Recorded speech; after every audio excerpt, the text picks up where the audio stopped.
Alors, on va attaquer tout de suite. On va juste espérer que tout fonctionne. Donc, pour ceux en tout cas qui peuvent m'entendre ici localement, au moins j'espère, je m'appelle Yannick Gaultier, je vais vous parler de SEO sur site, c'est-à-dire toutes les opérations qu'on peut faire sur son propre site à la suite de l'intervention de Daniel sur le contenu. Très rapidement, je suis un développeur, j'ai développé des produits SEO pour Joomla et pour WordPress. Les plus connus dans le monde Joomla, c'est SH404Ceph et WBAMP. Un qui est spécialisé dans le SEO et l'analytics, et l'autre qui est spécialisé dans la création de pages AMP pour Joomla. Il n'y a toujours pas de... Ouais.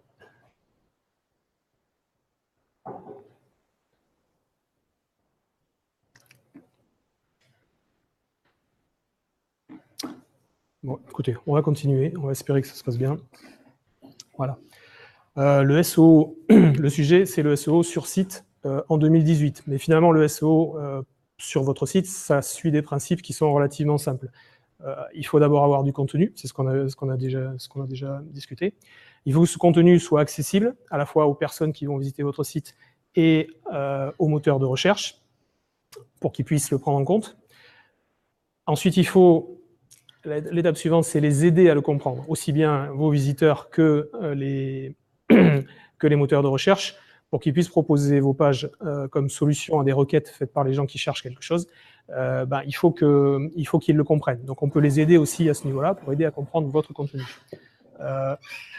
Pour continuer, la dernière chose que vous pouvez faire, c'est quand les moteurs de recherche ont proposé vos pages à des utilisateurs qui cherchaient quelque chose, vous pouvez faire en sorte, en travaillant sur votre site, de favoriser les clics, de faire en sorte que deux pages ayant la même pertinence par rapport à une requête, ce soit plutôt vers la vôtre qu'on vienne. Donc tous ces choses-là sont des choses qu'on peut favoriser, qu'on peut aider en travaillant sur le contenu, sur la manière de faire votre site.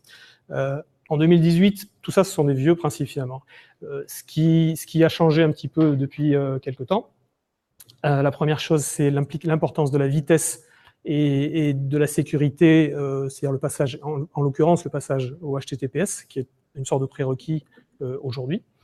Et puis, ce qui change, là aussi, c'est pas un impact énorme, mais ce sont des choses importantes. Et puis, ce qui change un petit peu plus, ce sont les deux choses que j'ai citées ici, l'index mobile et les pages AMP. On a tous noté que depuis quelques années, donc dans le cas de Google, par exemple, depuis environ 18 mois, 2 ans, et ils ont indiqué qu'ils avaient plus de requêtes qui s'effectuaient sur leur moteur de recherche depuis des mobiles que sur des machines de bureau. Donc ça change un petit peu toute leur approche. Ils ont déjà commencé à travailler. Et une des choses qui vient de commencer à être mise en œuvre, c'est ce qui s'appelle l'index mobile en premier. Jusqu'à maintenant, toute l'indexation, toute la prise en compte du contenu de vos sites se faisait sur la base du site desktop, du site ordinateur de bureau. Ce qui se fait depuis quelques semaines déjà et qui va s'étaler sur toute l'année, c'est que maintenant, ça va être la version mobile de votre site qui va servir de référence. La conséquence immédiate, c'est que si sur votre site mobile, il y a un truc que vous n'avez pas, vous avez sorti telle ou telle chose parce que ça ne s'affichait pas bien, qu'il fallait le travailler, ou je ne sais pas, quelle que soit la raison, ce contenu-là risque de ne plus être pris en compte, parce que c'est la version mobile de votre site qui va servir de référence. C'est la règle générale, ça ne s'applique pas pour tout le monde, c'est une mise en œuvre progressive, mais ça a déjà commencé. Et la deuxième chose qui est un petit peu nouvelle, ce sont les pages AMP, les pages accélérées qui utilisent un ensemble de technologies qui permettent d'accélérer la visualisation. Mais les pages AMP, c'est une sorte de version parallèle, supplémentaire, une sorte de copie de votre site qui est affichée dans certaines conditions et qui est très très très rapide. Voilà. Mais c'est une deuxième version de votre site. On verra comment on peut créer des choses comme ça. Le premier point, donc, le fait que votre contenu soit accessible. Comment ça peut se matérialiser? La première chose, c'est qu'il doit être accessible aux visiteurs. Donc on a parlé brièvement d'accessibilité. Ça consiste à, par exemple, mettre des balises alt sur les images, c'est l'exemple le plus typique, pour que toutes les personnes qui éventuellement ne voient pas bien, n'entendent pas bien, ou une déficience quelconque physique, puissent quand même en profiter. C'est la première chose. Et on se rend compte que tout ce qui est bénéfique pour les visiteurs de votre site, en fait, est aussi bénéfique au moteur de recherche en termes de SEO. Pour ce qui est spécifique au moteur de recherche, la première chose dont vous devez vous assurer, c'est que toutes les pages soient accessibles par des liens. Il ne doit pas y avoir de pages qui sont orphelines. Les moteurs de recherche, ils partent de la racine pour indexer le contenu de votre site. Ils partent de la racine, de la page d'accueil de votre site, et ensuite ils cherchent les liens qui sont à l'intérieur de cette page. Et ensuite ils prennent chaque lien et ils visitent chaque page. Si vous avez des pages qui ne sont pas liées directement à une autre page, elle ne sera jamais trouvée. Si vous avez des pages qui sont liées avec une hiérarchie où il faut cliquer 10, 12, 15 fois pour arriver à une page, il y a des chances que les moteurs de recherche abandonnent avant d'arriver au 10e ou 12e clic où vous voyez cette page. Quelquefois, dans ces conditions, vous pouvez faire un sitemap, ce qu'on appelle un sitemap, parce que ça permet de lister les pages du site que vous voulez voir indexées par les moteurs de recherche. C'est une béquille. La bonne solution, c'est que toutes les pages soient accessibles facilement. Voilà. Ensuite, le contenu accessible. Alors, je le redis, c'est évident, aujourd'hui, votre contenu doit être accessible sur mobile. Il doit être accessible sur mobile. De préférence responsive. Alors, sur mobile, parce que la plupart des visiteurs vont être mobiles sur des téléphones, et puis parce que la plupart des requêtes faites sur les moteurs de recherche vont être faites par des gens qui sont sur des mobiles aussi. À de nombreuses reprises déjà, il a été affiché une préférence pour les sites responsifs. Ça vous dit quelque chose, responsive, par rapport à desktop? Voilà. C'est pas une catastrophe si vous avez un site mobile séparé de votre site normal, mais c'est mieux d'avoir un site responsive, c'est pour tout un tas de raisons. La première étant que si vous avez un site mobile et un site standard, ça leur fait deux sites à naviguer et à explorer et à indexer, etc. Ça fait deux choses différentes. Si vous avez un site responsive, ils peuvent voir les deux versions en une seule fois. Et donc, ils préfèrent. Et donc, ils favorisent. Comme je l'ai déjà mentionné, à cause du changement là, sur l'index mobile en premier, tout le contenu de votre site doit être présent sur la version mobile, sur la version responsive. Vous ne devez pas avoir des fonctions qui n'existent que sur une version ou sur l'autre. Aussi, et si ça se produit, ça doit être disponible sur la version mobile. Les petits problèmes qui peuvent se produire régulièrement, dans le fichier robot.txt, qui est un fichier qui est utilisé pour indiquer ce que les moteurs de recherche ont le droit de voir sur votre site ou ce que vous voulez leur cacher, la règle générale, c'est qu'il ne faut rien cacher.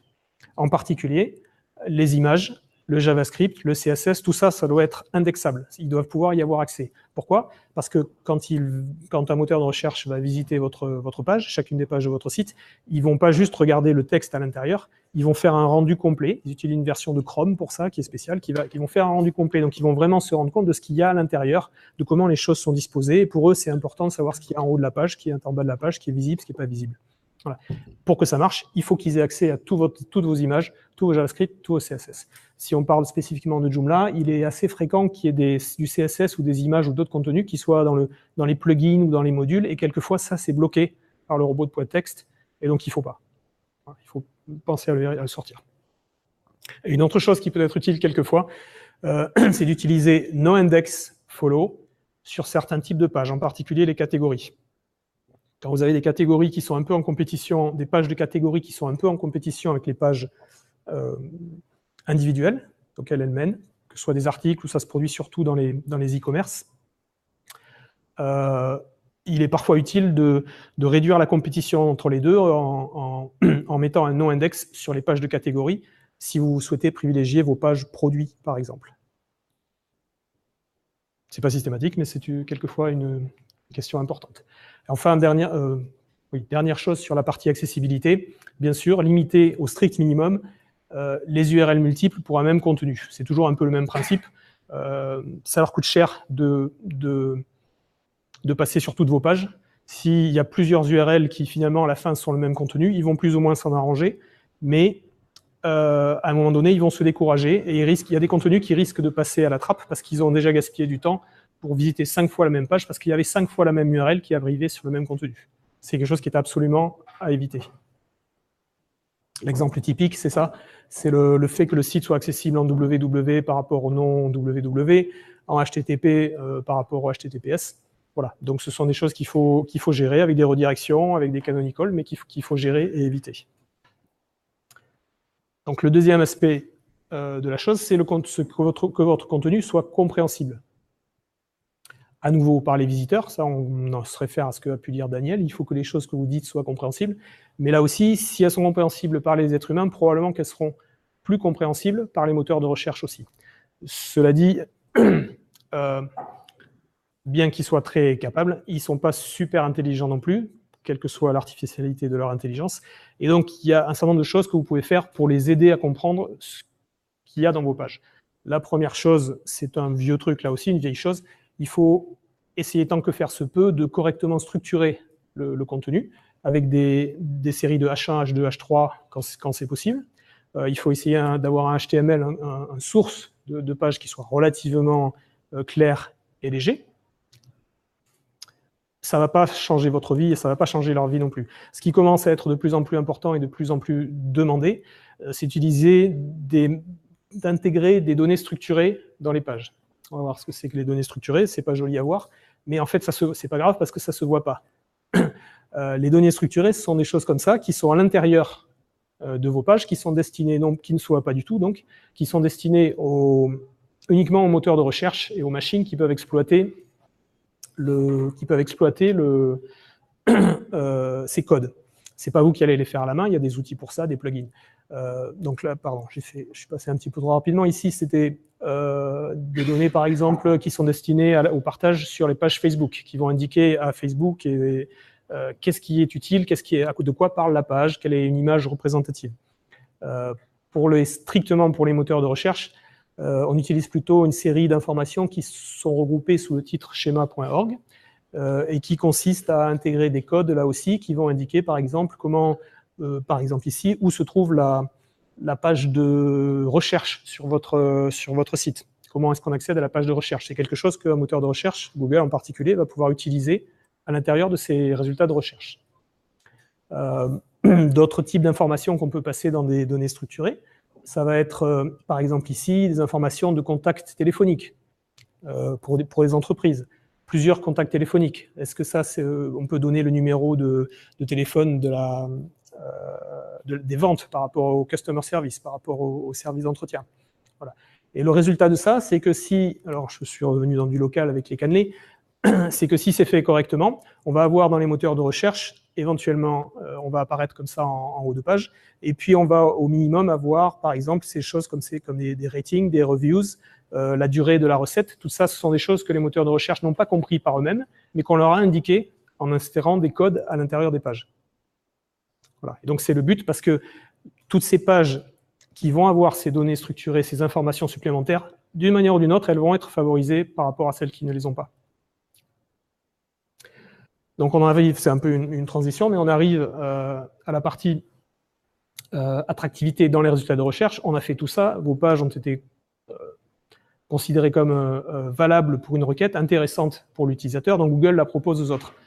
Maintenant, vous êtes dans les résultats de recherche au milieu des autres, et donc il faut essayer de se distinguer. Il y a plusieurs manières de se distinguer. La première et la plus simple, c'est de remplir la balise description, de travailler la balise titre et la balise description de chacune des pages. Là, c'est une vue d'un de nos plugins qui sert justement à ça.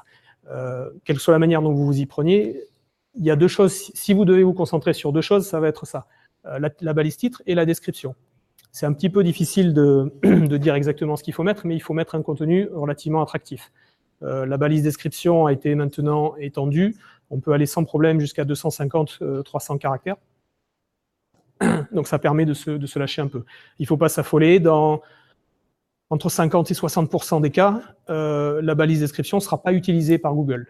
Donc vous travaillez pour les autres 50% des cas, mais dans 50% des cas, vous allez pouvoir influer sur ce que l'utilisateur voit dans les résultats de recherche par rapport à chacune de vos pages. Donc c'est quelque chose qui vaut la peine d'être travaillé.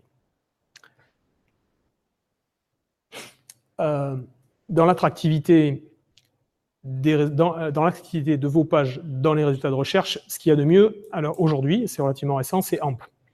AMP, c'est un format technique qui a été initié par Google, qui est quelque chose d'open source. Et c'est quelque chose que vous allez créer sur votre site et qui, s'il existe, ne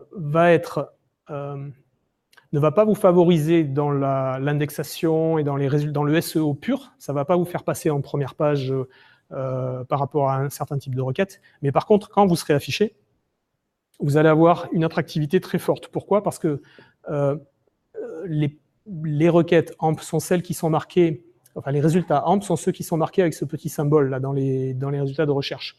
C'est un truc que j'ai fait ce matin. Quand on clique sur un lien comme ça, je pense que vous l'avez peut-être déjà expérimenté, vous avez peut-être déjà vu ça, une page comme ça va s'afficher instantanément. Pratiquement, quel que soit le débit 3G, 4G de votre téléphone ou autre, une page comme ça s'affiche pratiquement comme une application. Donc c'est très très attractif pour les utilisateurs. Et puis on peut voir aussi, contrairement à ce que dit Google la plupart du temps, c'est que pour cette même recherche qui est faite sur une page desktop, et la même juste une minute après qui est faite sur un mobile, bah, ce n'est pas les mêmes résultats qui sortent. C'est la même recherche faite sur un desktop, faite sur un mobile. Et ce qu'on voit en pratique, c'est que ici, ce sont des résultats AMP qui sont passés devant. Et on peut en plus voir que cette page AMP, par exemple ici, qui est en première place, non seulement elle est AMP, mais en plus elle a mis des données structurées qui ont fait que voilà, elle a des avis utilisateurs, elle a le temps de réalisation de la recette, par exemple, qui sont affichés. Et tout ça, malgré tout, ça a influé et ça l'a fait passer devant, quelque part. En tout cas, par rapport à ceux qui sortaient devant sur le desktop. AMP, ça se fait par un plugin, mais ça ne se fait pas tout seul, il faut le savoir. La plupart du temps, vous allez installer un plugin qui va créer tout ce qui est nécessaire pour que AMP fonctionne sur votre site, mais vous aurez du travail à faire par-dessus. La première, vraiment le point clé, la chose dont il faut se souvenir, c'est que les pages AMP, elles doivent ressembler le plus possible à vos pages standards. Donc, elles doivent visuellement leur ressembler et elles doivent aussi fournir à peu près les mêmes fonctions. Il y a des restrictions techniques sur AMP qui font que c'est un peu difficile, mais elles doivent le plus possible, dans toute la mesure du possible, avoir les mêmes fonctions. Voilà, c'est les points super importants. Maintenant, j'ai rajouté quelques trucs supplémentaires que vous pouvez faire sur votre site, et qui vont vous donner ce que moi j'appelle des points de bonus. La première chose, c'est une chose qui est relativement souvent oubliée, c'est de travailler votre page 404. Une page 404, ça n'a pas vocation à être jolie. On voit souvent des pages 404 qui ont des super images, des films, des jeux, je ne sais pas quoi. Ça ne sert à rien. Par contre, une page 404, ça doit avoir quelques critères importants. Ça doit être affiché dans le même template, dans le même gabarit que votre site. Ça ne va pas être une page simplifiée avec juste ah, il y a une erreur, excusez-nous, cliquez ici. Ça doit avoir vos menus, ça doit avoir vos navigations, ça doit avoir votre bouton de recherche si vous en avez un. Et puis, une explication claire. Et puis, le mieux, c'est ce qu'on fait, c'est de proposer des alternatives. Quelqu'un qui a cherché une page avec une certaine adresse et cette adresse n'existe plus, il faut lui proposer des alternatives. Voilà. Le but étant tout simple, c'est que quelqu'un qui est arrivé jusque-là, il est arrivé jusqu'à votre site, il trouve une erreur. Il faut essayer de le garder. Voilà. Donc c'est quelque chose qui est à travailler. Le deuxième point, c'est travailler la sécurité sur votre site. Là, je parle de protection en général, des pare-feux, d'avoir bien sûr toujours toutes vos extensions à jour. C'est pas un truc positif, c'est-à-dire d'avoir un site sécurisé qui n'est pas piraté, ça ne va pas vous aider à améliorer votre résultat SEO. Par contre, si vous n'avez pas un site sécurisé et que vous hébergez le plus petit malware, automatiquement, dans les heures qui suivent, vous sortez des résultats de Google. Vous allez passer beaucoup de temps à essayer d'éliminer tous les virus qu'il y a sur votre site ou tous les malwares. Et après, vous allez commencer le parcours du combattant pour faire revenir votre page dans Google. Vous allez leur demander humblement de vous réintégrer, vous allez leur demander plein de choses, ça va prendre beaucoup de temps, des semaines. Donc la première chose à faire, enfin vraiment une chose absolument primordiale pour le SEO, moi je rentre ça dans la catégorie SEO, c'est de forcer sur la sécurité de votre site. Un dernier point de bonus, c'est qu'il faut mesurer. Ça sert, vous pouvez être très doué, vous pouvez faire plein de modifications sur votre site, rajouter du contenu, travailler sur les descriptions, travailler sur les titres, mais si vous ne mesurez pas les résultats pour savoir si vous faites bien, vous n'arriverez probablement pas à grand-chose. Donc, il y a des outils gratuits comme Google Analytics et Google Tag Manager. Il faut les installer, et puis il faut aussi regarder les résultats. Pas qu'à la fin de la première semaine, mais aussi plus tard, et au fil de la vie et des modifications que vous faites sur votre site. Je vous recommande d'utiliser ce qui s'appelle les objectifs dans Analytics, c'est-à-dire de demander à Analytics de surveiller des parcours dans votre site, d'essayer d'identifier ce que font les utilisateurs dans votre site pour savoir si vous mettez tel bouton en rouge, en vert, plus gros à tel endroit, etc., si vous changez tel texte, est-ce qu'ils suivent le parcours que vous avez imaginé pour eux, depuis l'entrée jusqu'à la page du produit, jusqu'à mettre dans le panier, etc. Et ça s'applique pour les e-commerce, mais ça s'applique pour tout également. Voilà. J'ai essayé de faire un petit graphique qui résume ces quelques points. C'est quelque chose qui sera en ligne, je pense, plus tard. Voilà, c'est les grands titres. J'ai fini. Je ne sais pas qui m'a entendu à part vous. T'entendre, ils t'ont entendu, par contre, personne n'a rien vu. Ah, d'accord. Enfin, je crois que Toulouse voyait l'écran, et c'était les seuls. D'accord, bon. Bah, je mettrai la présentation en ligne, on la partagera sur l'adresse sur le Zoom Group, sur tous les Zoom Group concernés. J'en suis désolé, a priori, ça aurait dû marcher, mais ça n'a pas marché. Voilà.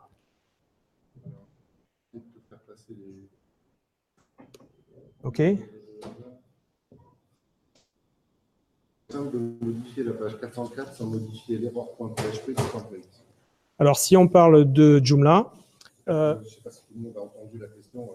Oui, donc la question... Attends une seconde, laisse-moi juste...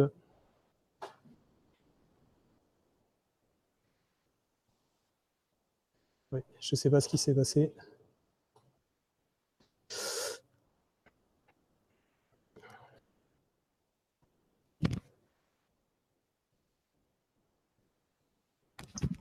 Voilà. Est-ce que tu... Voilà, c'était le partage qui coinçait. Est-ce qu'il existe un moyen simple de modifier la page 404 sans modifier le fichier erreur.php du template?